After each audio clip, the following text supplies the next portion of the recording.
જય શ્રી કૃષ્ણ, સ્વાગત છે તમારું મારા કિચનમાં।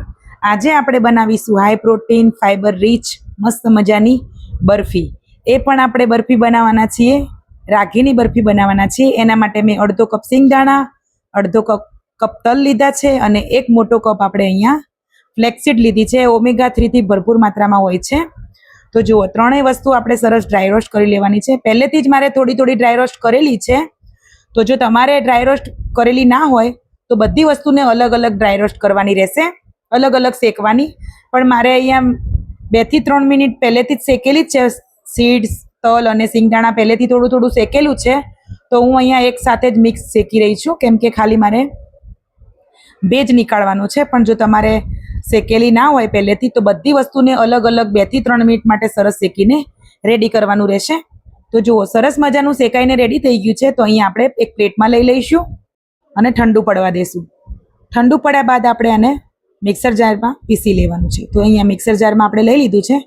તો સરસ પાવડર બનાવીને આપણે રેડી કરી લીધું છે। અહીંયા આપણે જાડી તળિયાવાળી કઢાઈ લેવાની છે। એમાં 2 થી 3 ચમચી જેવું ઘી એડ કરવાનું છે અને 1 કપ આપણે રાગીનો લોટ એડ કરવાનું છે, કેમ કે અહીંયા આપણે રાગીની બરફી બનાવી રહ્યા છીએ। તો જે લોકોને ગળ્યું ખાવાના શોખીન છે અને ખૂબ જ ગળ્યું પસંદ હોય છે, એ લોકો કંઈક આવી હેલ્ધી મીઠાઈ બનાવીને ખાય ને તો ચોક્કસથી એના ફાયદા મળશે।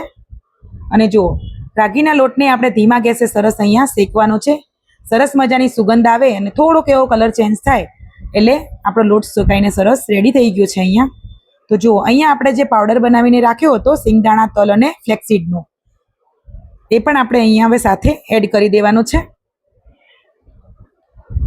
તો બધો પાવડર આપણે એડ કરીને સરસ મિક્સ કરવાનું છે। ગેસની ફ્લેમ આપણે અહીંયા ધીમી જ રાખવાની છે। તો જુઓ, સરસ ગાંઠા વળ્યા હોય તો અંદર આવી રીતે તોડી લેવાના। અહીંયા આપણે 1 ચમચી સૂંઠ પાવડર એડ કર્યો છે।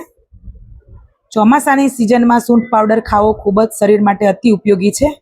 અહીંયા આપણે અડધો કપ પાણી લીધું છે અને 1 કપ ગોળ લીધો છે। જો તમારો ગોળ એકદમ મેલ્ટ ના હોય તો ઝીણો ઝીણો કાપીને રેડી કરી લેવાનો। તો જુઓ, અહીંયા દેશી ગોળ છે મારે અને મેલ્ટેડ જ છે। તો સરસ આપણે ઓગાળવાનો છે અને 2 થી 3 ઉભરા આવે ત્યાં સુધી આપણે એને પકાવીશું।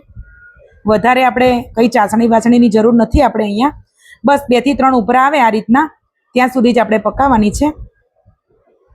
તો જુઓ, અહીંયા આપણે જે આપણું મિક્સ કર્યું હતું બધું એમાં એડ કરી દેવાનું છે। એડ કર્યા બાદ આપણે ગેસની ફ્લેમ ચાલુ કરી દેવાની છે। તો સરસ મજાનું આપણે મિક્સ કરી લઈશું અને પછી આપણે ગેસની ફ્લેમ અહીંયા ચાલુ કરવાની છે ને એકદમ ધીમા ગેસે સરસ આપણે મિક્સ કરવાનું છે। આ બધું જ્યાં સુધી તળિયામાંથી છૂટું ના પડે ત્યાં સુધી આપણે એને પકાવવાનું છે। તો ફ્રેન્ડ્સ, મસ્ત મજાની આ મીઠાઈ છે, ખૂબ જ હેલ્ધી છે, ભરપૂર માત્રામાં કેલ્શિયમ, પ્રોટીન, ઓમેગા 3 છે, ભરપૂર માત્રાની ફાયદા હોય છે આના ખાવાના। તો તમે ગળ્યું ખૂબ જ પસંદ કરતા હોય તો તમે આ રીતની મીઠાઈ બનાવીને ખાઈ શકો છો।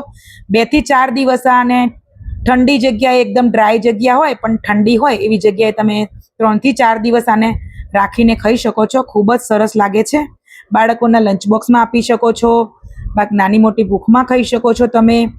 તો તમને વિડીયો પસંદ આવ્યો હોય મારે રેસીપીનો તો ચોક્કસથી લાઇક, શેર અને ચેનલ ઉપર સબસ્ક્રાઈબ કરી દેજો જો પહેલી જ વાર જોઈ રહ્યા હતા તો। અને બાજુમાં આપેલા બેલ આઇકનને પ્રેસ કરજો જેથી કરીને તમને વિડીયોની નોટિફિકેશન ઝડપથી મળે। તો જુઓ, કેટલો સરસ મજાનો કલર આવ્યો છે। અહીંયા આપણે કટ લગાવી લીધા છે તો જોતાં જ ખાવાનું મન થઈ જાય ને એવી સરસ મજાની બરફી આપણી બનીને રેડી થઈ ગઈ છે। તો આ રીતે તમે પણ બનાવજો, ખાજો અને ભરપૂર માત્રામાં આના બેનિફિટ પણ લેજો। તો જો આપણે પીસ નીકાળીશું કે આના પીસ કેવા પડ્યા છે। અડધો કલાક જેવું આપણે ઠંડુ થવા દેવાનું છે ને પછી જુઓ આવા મસ્ત મજાના પીસ નીકળશે અને ટેસ્ટમાં તો બેસ્ટ લાગે છે। દિવસમાં 1 થી 2 ટુકડા ખાઈ લેશો ને તો એનર્જીથી ભરપૂર રહેશો અને જુઓ ભરપૂર માત્રામાં બેનિફિટ પણ મળે છે। તો જુઓ, જોતાં જ ખાવાનું મન થઈ જાય એવી બનીને તૈયાર થઈ ગઈ છે। મળીશું નેક્સ્ટ વિડીયો।